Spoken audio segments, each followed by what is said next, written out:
அயோக்கிய பயலுக அத்தனை பேரும் ஒண்ணு சேர்ந்த கூடாரத்துல என்னை ஏன்டா விட்டுட்டீங்கன்ற எண்ணத்தோட துடிச்சுக்கிட்டு இருக்கேன். இந்த கூடாரத்துக்குள்ள தானடா இந்த யானையை விடணும்.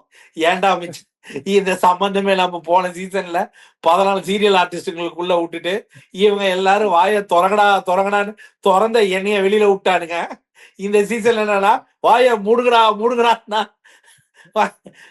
அதாவது இந்த whole season whole contestant list audition list ஆடிஷனுக்கு அப்புறம் அந்த கிராண்ட் லான்ச் அதுல இருந்து போன வாரம் நடந்த ஷோவையே ஒருத்தன் கையில தாரவாத்து கொடுத்துட்டு இந்த ஷோவை நினைச்சு ஐயோ வாரம் எண்டு வரைக்கும் பார்த்ததுல எனக்கு ஒன்னே ஒண்ணு புரிஞ்சு போச்சு. இந்த சீசனுக்கு அப்புறம் ஒரு வரலாறு உருவாக போகுது. அது என்னன்னா தமிழக மக்கள் கொந்தளிச்சு கொப்பளிக்கிற அளவுக்கு இந்த ஷோ வந்து நடுவுல வந்து பெரிய டாக் ஆக போகுது. சட்டசபை வரைக்கும் இது போக போது பாத்துக்கிட்டே இருங்க.